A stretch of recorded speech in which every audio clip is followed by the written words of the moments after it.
খেতে খামারে খেতে খাওয়া মানুষ, তার ওয়াইফও যদি অন্য কারোর কাছে চলে যায়, সে কিন্তু সেই ওয়াইফ নিয়ে সংসার করে না।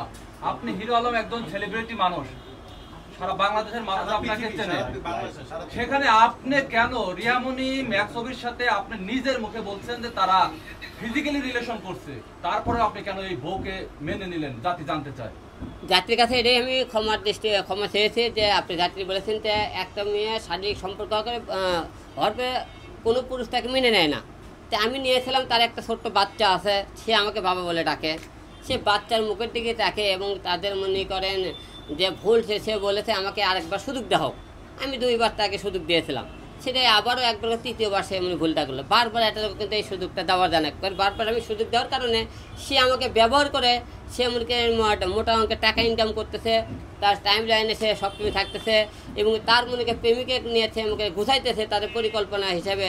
সে আমাকে হয়তো ভবিষ্যতে 2 জনে মেরে ফেলে দিতে পারে, তাদের যে পরিকল্পনা তারা আমাকে মেরে ফেলে দিতে পারে যে টাইমে, তাদের মনে করেন ভালোবাসা যে হিসেবে চলতেছে সেই হিসেবে তার সাথে আর মনে করেন দেশবাসী আপনারাই বলুন এরকম মেয়ের সাথে আর আমাকে থাকা উচিত কিনা?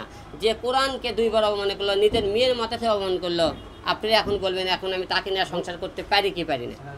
আপনি বগুড়ায় গিয়েছিলেন, বগুড়ায় যাওয়ার পরে আপনি ওই ম্যাক্সবির স্ত্রীর সাথে হঠাৎ দেখা হয়েছিল, দেখা হলে আপনি ভিডিও করেন কেন তার সাথে?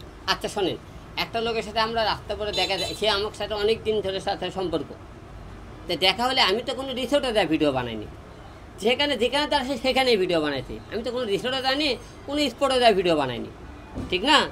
তো এই জন্যই বললাম আপনারা, সে আমি তাকে ভিডিও বানাইছি বলে সে তাকে যে হিরো আলম ইতি গেলে ভিডিও বানাই, আমি ম্যাক্স গেলে 2টা ভিডিও বানাই। সে ভিডিও না বানায় সে ম্যাক্স গেলে হোটেলে যায় কী করে? সে হোটেল রুমে কেন? তুমি ঢাকায় ভিডিও বানানো না কেন? তুমি তাকে নিয়ে হোটেলে গেলা কেন? তার মানে বোঝা যায় তাদেরকে ভালোবাসা যে এটা ভিডিও আছে, তাহলে বুঝতে পারতেছেন সে তাকে সারতে পারতেছে না, সে ওকে সারতে পারতেছে না।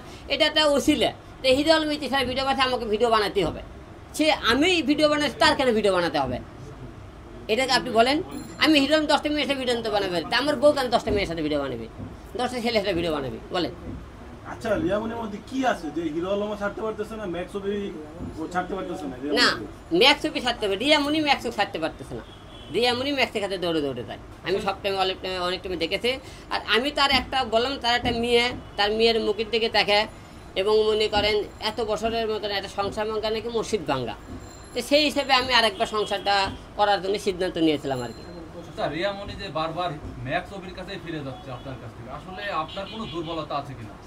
তাদের ভালোবাসা মনে করেন আমার থেকেও বেশি হয়ে গেছে, এই কারণে হয়তো।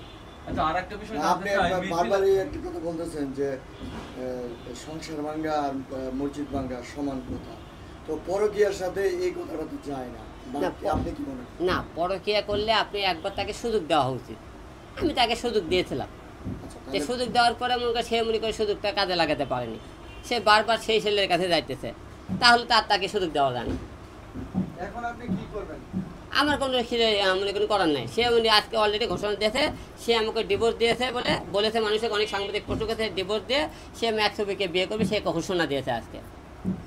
আচ্ছা, আপনার চতুর্থ স্ত্রী মিথিলা ইতিমধ্যে একটা সাক্ষাৎকার দিয়েছেন, আমরা শুনতে পেয়েছি। তিনি বলেছেন হিরো আলম ট্রেন্ডিং এ ওঠানোর জন্য এই নাটকগুলো তৈরি করেছিল। আবারও কি এটাও কি নাটক হতে যাচ্ছে কিনা, আপনি কি মুখ খুলবেন?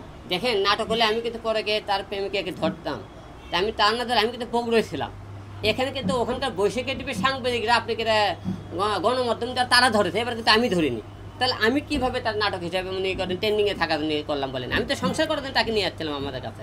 আপনারা তো দেখেছেন আমরা কোর্টে দেওয়া 2 দিনে মীমাংসা করেছি, আমরা তার মামলা, সে মামলা করেছিল, আমি মামলা করেছি, মামলা তুলে নিয়ে আমরা সংসার করবো। ওখানে কি তার ভিডিও ফুটেতে এবং সাংবাদিককে আমি বলেছি আমরা আবার নতুনকে সংসার সব রাগ ভুলে দিয়ে সংসার শুরু করলাম, আপনারা সবাই দেখেছেন।